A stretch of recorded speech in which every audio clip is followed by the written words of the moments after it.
صل على محمد وآل محمد.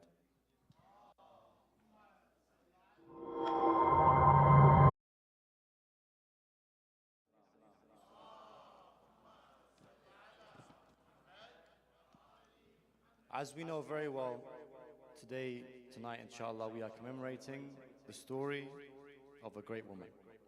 And that woman is al-Bin alayhi salam.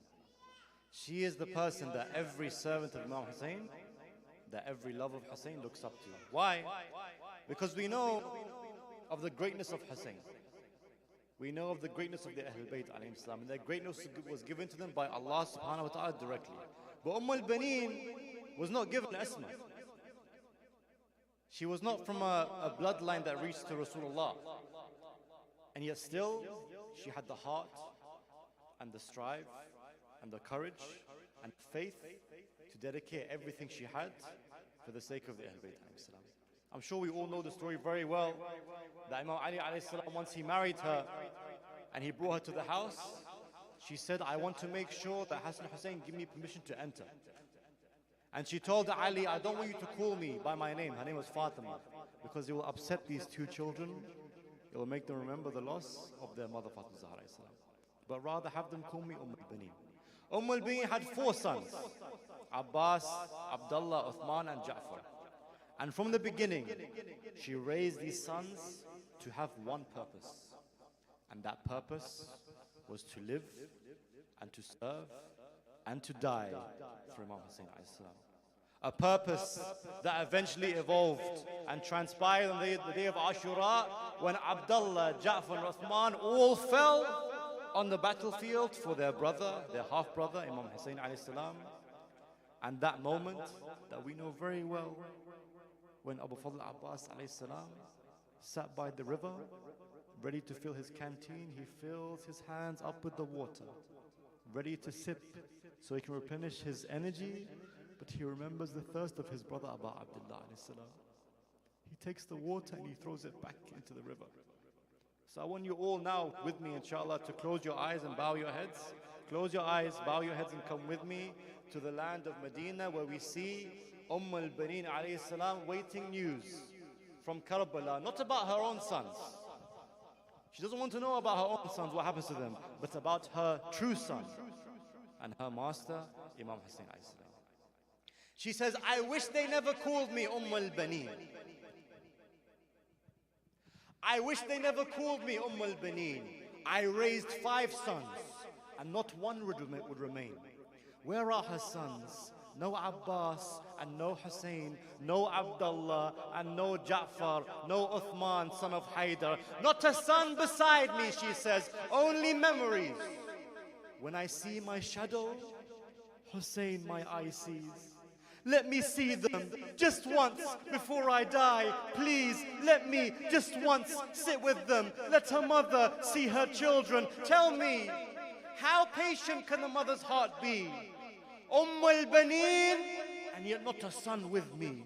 A mother without sons. What a tragedy drenched in tears, and I live it for months and years. It's a tragedy that is drenched in tears, and I live it for months and years. She says, just ahead, just ahead. She says, just ahead, just ahead. I see them coming to Medina, just ahead. I see Zainab and Kulthum, just ahead. But Hussein has nobody, just ahead, because his body lies fallen in Karbala. I'm left complaining to no one and nobody. I cry out and comes to help me, nobody. I just see Hussein's head and nobody. They tell me that my son's head was raised on a spear. I walk to Karbala, me and the angels side by side.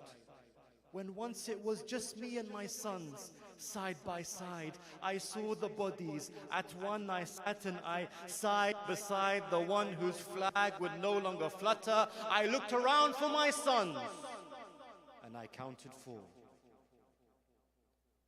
She says, I looked around for my sons, and I counted 4. But when I looked back at Hussein, I couldn't remember what I counted for. So I made sure that my sons were all accounted for and that their blood flowed for the sake of Fatima. And here's me, not struck by lightning, but by awestruck, thanking Allah that they were killed or cut or struck. I hold the flag of Abbas as I am left awestruck, and I wear it as a hijab, as a proud mother. al-Baneen held the hands of Abbas feeling grateful, and she wore her hijab using the flag of Abu Fadl. al-Baneen held the hands of Abbas feeling grateful, and she wore her hijab using the flag of Abu Fadl, and with Allah she'd converse, saying, thank you Allah for Abbas. When Allah the Almighty created the stars, He told al-Baneen, pick 4 and they are yours. She would pick 3. She would pick 3, but in her eyes something glitters. He descends, and when He does, the sky it shatters. The flag He holds sings her praises when it flutters, and besides His mother's order, nothing matters. What a sight when Abbas and al-Baneen would first meet. The feathers on Abbas's helmet, they bow down to meet her feet. She says, O Lord of the universe, thank you Allah for Abbas. al-Baneen was a mother like no other, because when she would walk, a moon and 3 stars would circle her. al-Baneen was a mother like no other, because wherever she would walk, a moon and 3 stars would circle her. If ever she wept, Abbas's flag would shudder. If she slept, it stood over her as a protector. Where is the flag that every son gives his mother? You'll find it in the hands of Hussein's flag bearer. Because of Abbas, al-Baneen conquered motherhood. And in return, al-Baneen taught Abbas brotherhood. She'd say, in better or worse, thank you Allah for Abbas. For testifies Allah, when Abbas's soul He summons, He says, only daughters of lions give birth to lions.